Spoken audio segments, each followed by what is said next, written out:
place of great archaeological, historical, and cultural importance for more than just the Sioux Nation.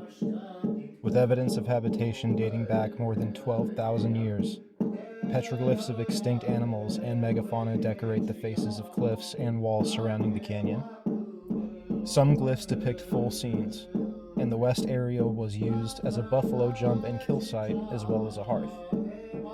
Glyphs are like records, representations of what was witnessed, which are testimonies to long-standing cultural traditions, displays of tribal ingenuity and teamwork within the landscape, proof of cohabitation with animals that challenge the fossil record, as well as unknown phenomena that could hold potential universal significance. It is an area that has been consistently visited for hunting, prayer, and teaching. Yet funding gaps in the Forestry Service and BIA have left the site exposed and vulnerable to desecration and poor management, making it more inaccessible. Resting south of the Black Hills by Red Canyon, Craven Canyon has also been a persistent target of energy corporations such as Exxon, Union Carbide, Phillips Petroleum, Susquehanna, Amoco, and others, namely for uranium. All of these companies had the ability to explore via the General Mining Act of 1872, enacted by the 42nd U.S. Congress. This gave prospectors access to low-cost titles without government royalties, bypassing consent of the public and the Sioux Nation. According to an SEC.gov document titled Information Related to Neutron, exploration began near Craven Canyon shortly after uranium was discovered in 1951. In 1976, the South Dakota Department of Health published a study that included cancer rates in Edgemont and Fall River County where illegal uranium mining had been occurring. 22% of local deaths under the age of 65 were from cancer, much higher than the rest of the state. Lung cancer deaths around the same time and area were also double the expected average.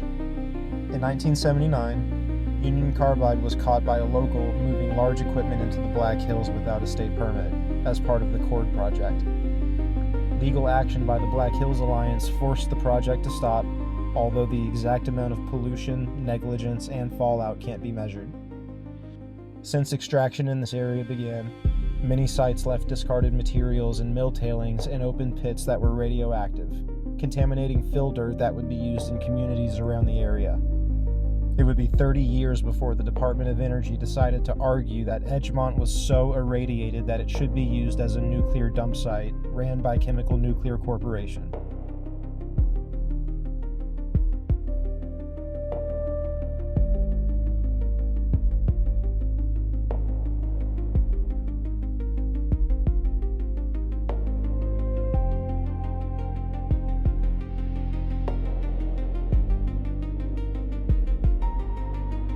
Craven Canyon geographically sits on or near a number of aquifers that risk cross-contamination throughout the Black Hills, with the possibility to affect a huge portion of the continent.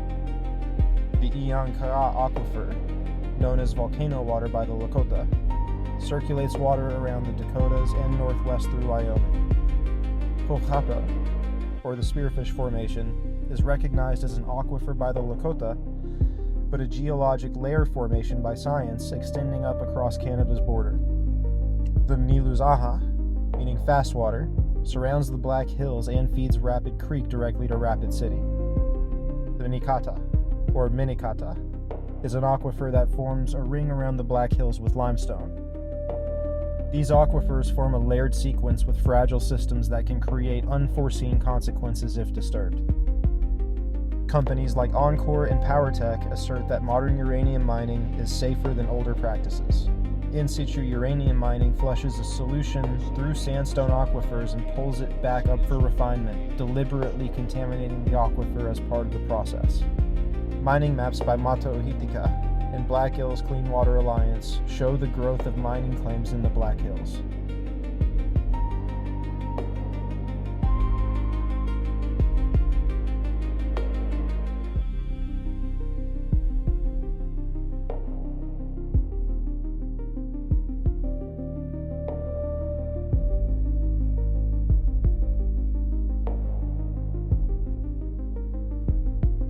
According to a paper published at the University of Massachusetts Amherst, for Rugerod, Russell, and Myers say that byproducts from in situ mining change underground oxidation and conditions, freeing up dangerous chemicals like lead, thorium, polonium, and arsenic, which can affect groundwater and pollute entire aquifers.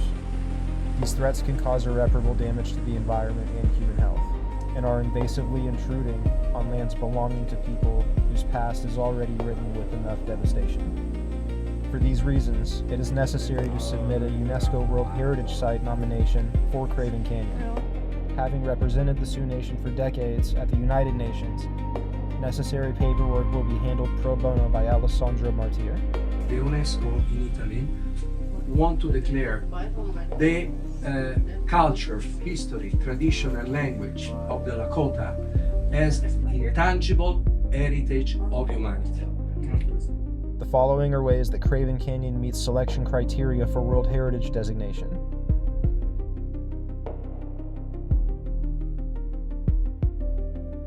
The use of the site as a buffalo jump and recording of events and glyphs demonstrates a cultural integration with the environment, exemplifying creative utilization of the landscape that became a long-standing part of local culture.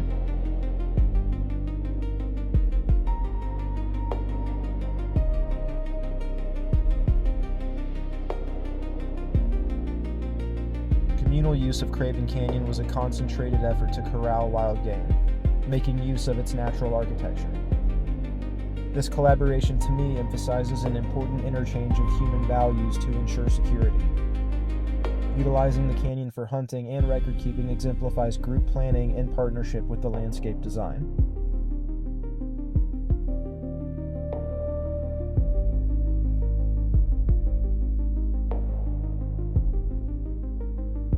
Ancient glyphs have been expressed to me as a form of language, communicating across time. Ceremonies that occurred during ancient use of the site still happen today, and many come to teach younger generations, commemorate through prayer, and bring offerings. The glyphs themselves compose a living museum, providing a tether to local cultural roots.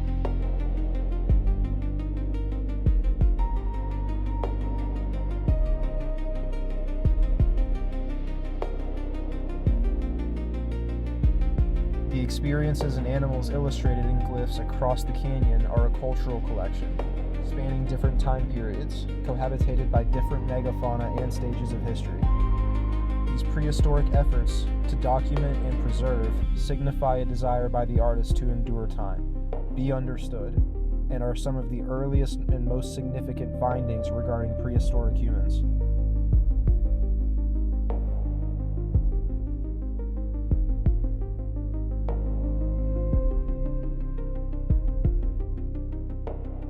The use of this landscape as a buffalo jump was foundational to the culture of early locals. The existence of a hearth shows sophisticated butchering and meat prepping that shows the area was regularly inhabited.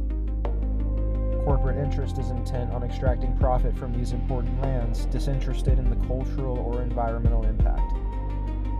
Saying that this area is vulnerable after decades of radiation exposure massively undersells the severity of the reality.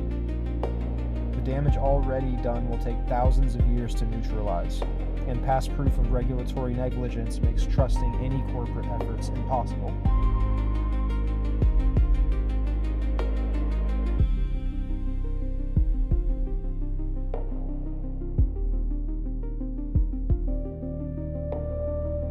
Bringing younger generations to learn about how Craven Canyon was used has been happening since use began.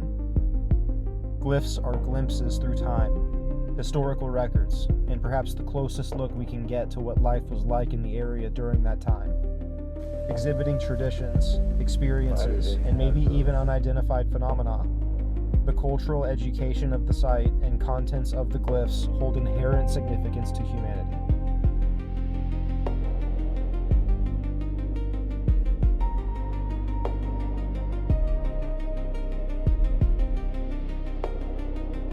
Aside from its inherent beauty, the aesthetic importance of Craven Canyon relates to it being included as part of the cultural landscape and identity of the Lakota, both in how it was used and the history recorded in its glyphs. The geographic landscape on which Craven Canyon sits is unique, with sandstone, shale, and limestone surrounding the area, producing a high diversity of minerals and fascinating geologic formations.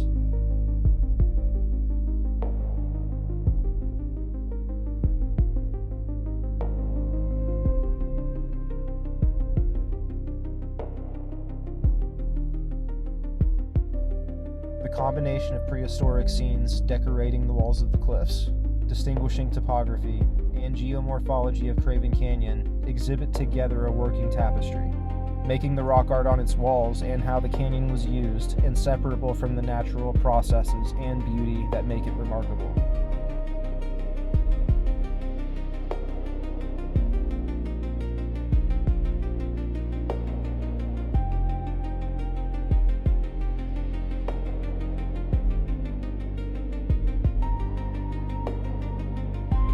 Complex waterways and layers that form underground aquifers have natural pathways that circulate large areas. And Craven Canyon happens to sit at a point that could be critical for maintaining aquifer health and functionality. With aquifers on the continent already running low, available water could become crucial to not just the Sioux Nation.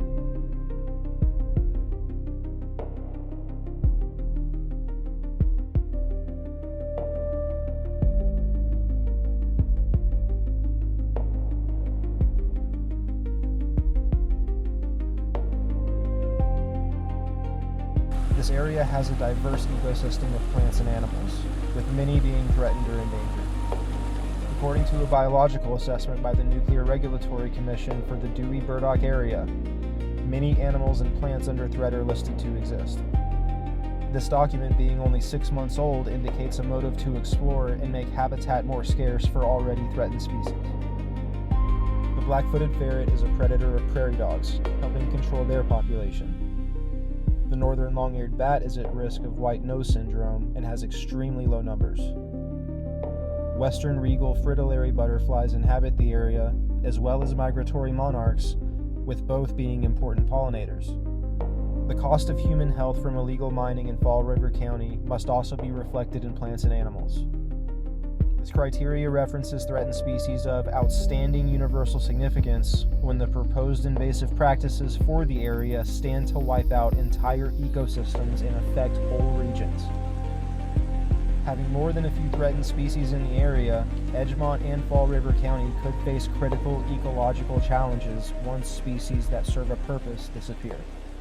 The people deceased from illnesses related to illegal mining deserve justice, and the relationship that indigenous people have with Craven Canyon is foundational to their culture, which should deserve them unpolluted access.